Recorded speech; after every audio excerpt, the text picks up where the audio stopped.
बिस्मिल्लाहिर्रहमानिर्रहीम। चंद दो बुनियादी बातें आपके सामने करनी है, बाकी तो कुछ तकरीर हो गई है। एक आईनी तरामीम की बात है। हमारी जमात ने बहुत से लोगों से मशवरा भी किया है।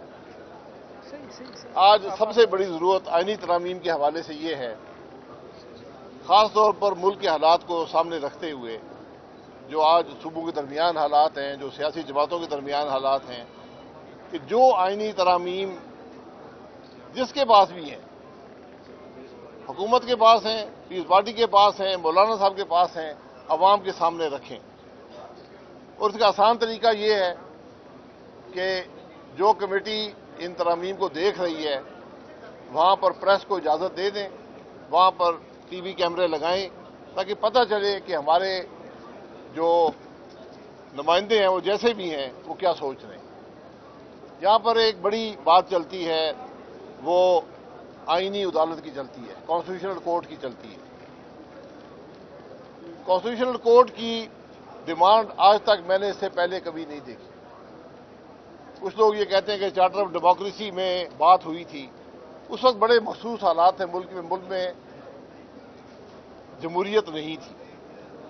उसके बाद वही जमातें जिन्होंने COD Charter of Democracy sign किया था, उनकी हुकूमतें भी मुल्क में आई हैं। इस अरसे में 6-7 आईनी तरामीम भी हुई हैं। किसी ने आईनी अदालतों की बात नहीं की। पिछले साल एक कानून बना, प्रैक्टिस एंड प्रोसीजर एक्ट, उसमें सुप्रीम कोर्ट में आईनी मामलात के लिए कमेटी बनाने का ऐलान में कमेटी की गुंजाइश रखी गई उस कानून में। तो अगर मुल्क में मसला ये है कि अदालतें आईनी मामलात में फंसी रहती हैं, सुप्रीम कोर्ट आईनी मामलात में फंसा रहता है, उसको वक्त नहीं मिलता मामलात देखने के लिए, तो इसका बड़ा आसान हल है, सुप्रीम कोर्ट के अंदर एक कॉन्स्टिट्यूशनल बेंच बना दें जो इन मामलात को देखा करे और इन मामलात को निपटा लिया करे। वरना जो आईनी अदालत का निज़ाम है, ये अवाम को मज़ीद तकलीफ भी देगा और मज़ीद मुश्किलात से हमकनार करेगा। इसकी गुंजाइश जो उस वक़्त जब आइन बन रहा था, आइन बनाने वालों ने इस बारे में बहस की थी, और आप ज़ुल्फ़िकार अली भुट्टो साहब ने जो आखिरी तकरीर की थी आइन पास होने के बाद, उसको ज़रा मंगा कर देख लें। उन्होंने ये बताया था कि क्यों आईनी अदालतें नहीं होनी चाहिए। तो जो आइन बनाने वाले थे, उन्होंने ये सब बातें समझ कर ये मामला किया था। आईनी अदालत की पाकिस्तान में गुंजाइश नहीं है। ये गलती का मैं एक और बात कर लूँ। आज जो सबसे बड़ी ज़रूरत है वो ये है कि जजेस की सिलेक्शन कैसे हो, मुल्क में जज कैसे बना करें, क्योंकि आज तक जो निज़ाम भी आए वो नाकाम हो गए। और ख़ास तौर पर जो 19वीं तरमीम के हवाले से जो निज़ाम आया है, उसके हालात, जो वहाँ से हालात पैदा हुए, वो आपके सामने हैं। जजेस की सिलेक्शन का सिर्फ एक तरीका है कि वो अवाम के सामने पब्लिक स्क्रूटनी से हों, पार्लिमानी कमेटी करे, लेकिन अवाम के सामने उनसे पाकिस्तान के अवाम भी सवाल कर सकें कि तुम्हारी ज़िंदगी की हकीकत क्या है, तुम्हारी काबिलियत क्या है, तुम्हारी इंटेग्रिटी क्या है। वो लोग जज बने जो पाकिस्तान के अवाम के सामने इस पैमाने पर पूरा उतर सके। ये बात थी। और दूसरा, चीफ जस्टिस की जो सिलेक्शन है, इसमें ये इख्तियार एग्जीक्यूटिव के पास नहीं हो सकता, हुकूमत के पास ये इख्तियार नहीं हो सकता, वरना ये तबाही का रास्ता होगा। क्या ये इन्हीं तरमीम जी आप बताएं। तरमीम पास हो जाएगी? आप क्या समझते हैं, नंबर गेम्स तो पूरे नहीं है? पास तो सुप्रीम कोर्ट ने खुद इजाज़त दे दी है कि अपना ज़मीर बेच दो, पैसे पकड़ लो, हॉर्स ट्रेडिंग कर लो और आईनी तरमीम पास कर दो। 15 अक्टूबर को साहब ने एक बार फिर देखें, हक आपका हक है, हर जमात का, हर शख्स का एहतजाज कर सके, बोल सके। लेकिन इस वक्त आपके दारुल हुकूमत में दुनिया के बड़े ममालिक के वफद आए हुए हैं। SCO की कॉन्फ्रेंस है जो कई सालों में एक दफ़ा पाकिस्तान में होती है, मेरा ख्याल 10 साल में एक दफ़ा होती है। तो ये आपकी जिम्मेदारी है, क्योंकि आज PTI भी हुकूमत में है, KP की हुकूमत उनके पास है, कि ये आपकी आईनी जिम्मेदारी है कि उस पर कोई हरफ ना आए। तो थोड़ा दिन इंतज़ार कर लें, 15 तारीख से 18 तारीख कर लें, ये शौक भी पूरा कर लें। आज पीटीआई की पहली जिम्मेदारी केपी की हुकूमत को चलाना है, उससे बाद आपकी जिम्मेदारी अपोजिशन है मुल्क की असेंबली के अंदर, मुल्क की सेनेट के अंदर। क्या आप वो जिम्मेदारी पूरी कर रहे हैं? बैठ पर एक संपूर्ण जरगा हो रहा था, जिस पर पहले ताकत से इस्तेमाल किया गया, फिर इसको कलदम किया गया, फिर मुखालिफ सिंध में चलने वाली दोनों हुकूमत से एक हो गए।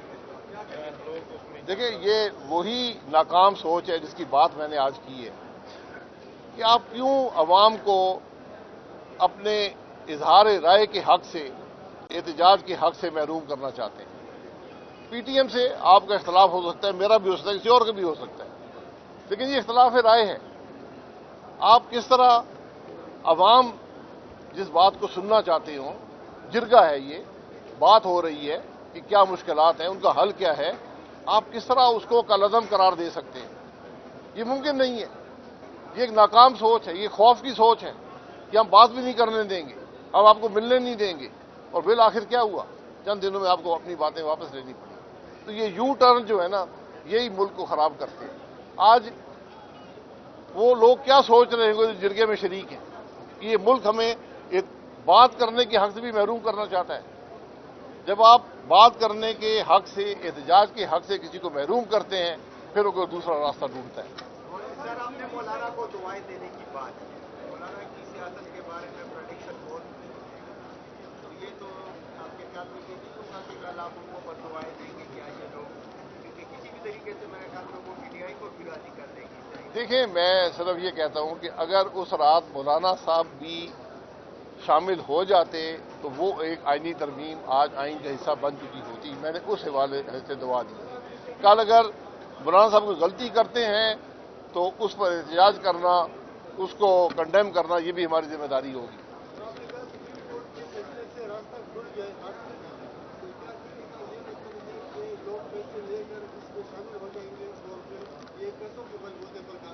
ये आपकी तारीख रही है, कोई नई बात तो नहीं है। आपके सामने हमारे मुल्क में चीफ मिनिस्टर्स बने हैं, सेनेट के चेयरमैन बने हैं, जिनकी एक वोट भी उस ऐवान में नहीं थी, लेकिन वो बन गए। और यहां पर लंबी तारीख है। तो ये हॉर्स ट्रेडिंग का रास्ता रुक गया था, आज उसको फिर खोल दिया गया। मैं 63 की जो पहली तशरीह थी ना, उससे इतफाक करता हूं, न इससे इतफाक करता हूं, लेकिन जो पहली तशरीह थी, जितनी भी उसमें खामियां हों, उसने पाकिस्तान के जो मारूजी हालात थे, शायद उसके अंदर वो एक बेहतर फैसला था।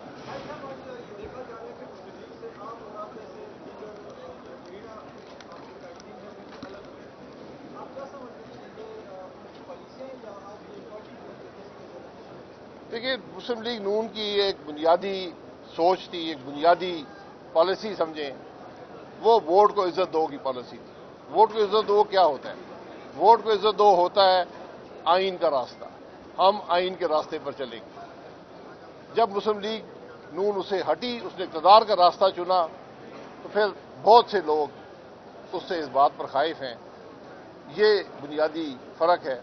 अगर वो आइन के रास्ते पर रहते तो आज मेरी नज़र में पाकिस्तान की सबसे बड़ी जमात होती।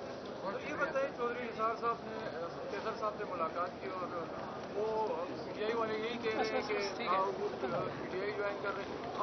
आप बकौल वो आपके कुलीग रहे हैं, क्या आपने चौधरी निसार साहब को दावत दी है कि अपने पार्टी में आने की? नहीं, हमने किसी से बात नहीं की। हमने अपनी सोच सबके सामने रखी है। जिसने भी राब्ता किया हम उसके साथ हैं। बाकी चौधरी निसार साहब का हक है, जो भी सियासी अपना फैसला करें।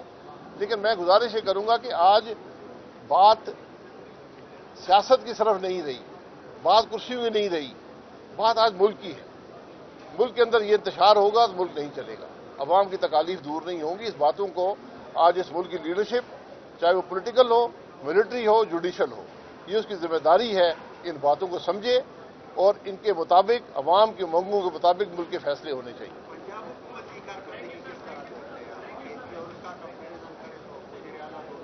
जो भी हुकूमत किसी जगह भी हो, जो पाकिस्तान के 2,65,00,000 बच्चे जो स्कूल से बाहर हैं, जिनकी अक्सरियत पंजाब में है, उनकी अगर बात नहीं करेगी तो मैं इस हुकूमत को नाकाम ही समझूंगा। सर, ये बताइए, बलूचिस्तान का सबसे बड़ा मसला लापता अफराद का है, उनका भी ये सफा आजकल जारी है, तो पाकिस्तान आवाम पार्टी की सोच में क्या है, क्या बात है? دیکھیں آپ نے ہر ایک کی بات سننی ہے، اس کے مسئلے کو سننا ہے، اس کو حل کرنا ہے، اس کے حق اس کو دینا ہے، یہ بنیادی باتیں ہوتی ہیں۔ اگر آپ سنیں گے نہیں، آپ اپنی حکومتیں ٹھونسیں گے ان پر، آپ وہاں کے لوگوں کو الیکشن ہروائیں گے، لسٹیں بنائیں گے کون جیتے گا اور کون ہارے گا، تو پھر وہی حالات ہوں گے جو بلوچستان میں ہیں۔ آپ کے سامنے پرسوں 20 مزدور شہید کر دیے گئے ایک بڑے خوفناک طریقے سے، اس کی کیا وجوہات؟